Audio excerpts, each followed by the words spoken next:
Ha? Yüzüyor. Ne yemeni? Açıcıcık. Atsar sen yok ettin ayağını. Yanka. Benim bana Hı. sen yok ettin ha? Ne yemeni? Onu tapatama. Ne yemen? Sayın.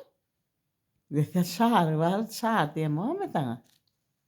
Bunu tapatamadım. Sen Zaten tattım. mankalamada var ya, atsar ne yemedin gayet? Açık ha? Sonra bana tabii dedin ha? Ha? Bana tabii dedin ha? Sen atın getirdin mi? O? Nerede? O zaman açık dedin ha? Pokoy be seni. Mine sen atın getiren mi? Sen atına da minecek hemen. Bilecek. Ya min.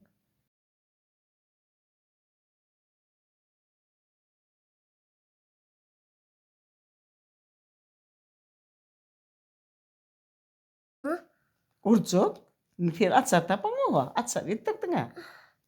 Benim bana atalım da. Atalım dedin ha? Ha? Atalım. Atalım dedin ha? Atalım da. Sen atalan da sen atın getirdin mi? O? Atalım. Yedin ha? Bak. Oğlum da. İntekten atalan o.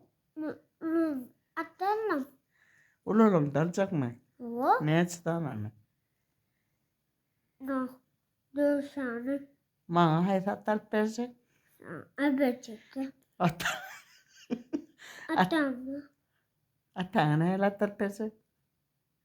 Kaya. Ulu. Manga.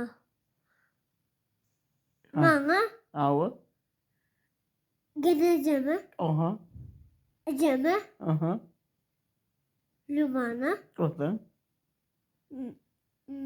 Atama. Oda. Kelime. Oda. Olur mu?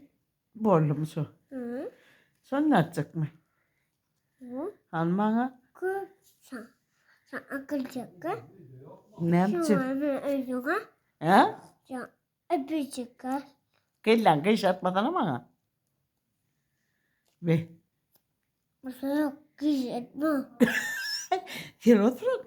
Mesela yok. Gitti pampersin al gel şiye. Mesela yok. Akılacak yalan. Ne yapacak? Sen ben öldüğüne. Urcuk değil mi? Sen atsar getirmeli mi? Bana atama demeli mi? Sen siyek mi sen? Sen attığa değdim ben. Hava. Atsar neydim? Ne? Yalan söyleme bro. Sen attın illan bu mu? Siyek. Öldüğüne. Gitti pampersin al gel. Akılacak ya. Ne yapacak? Sen öldüğüne bana. Urcuk. Sen atsar getirdin mi? Ondan sonra atama dedim ha. Atın getirdin mi? Hı. Sen atın ne yaptın? Atama dedim ha. Inte ulana mı sen? Atama dedim. Ya sen bayır dahi getir götünden kol urturcuk. Acaba. Urturcuk. Bana mesela korkutacaksın. Nerede? Sen korkutacaksın. Ay sen hamsık değil. Gene. Korkutacaksın. Sen var hamsık sağa. Korkutacaksın. Dedi açın divettir. Açar yok ettim. Kurt adım. Yaşa kazaydı dinler. Ha bak. Öyle tapmadı öyle tap ya mı? Şu hamsık getirdi de. Sen hamsık getirdin ha son. Sen atama dedim. Vay sen attın mı ama? Atama dedim. Man kalamadan ha. Atalım. Man kalama. Siyek var gitti pampersin ha gel. Arkadaşlar. Ben yanımda yatmadın ha. Adama yatıyor. Evet.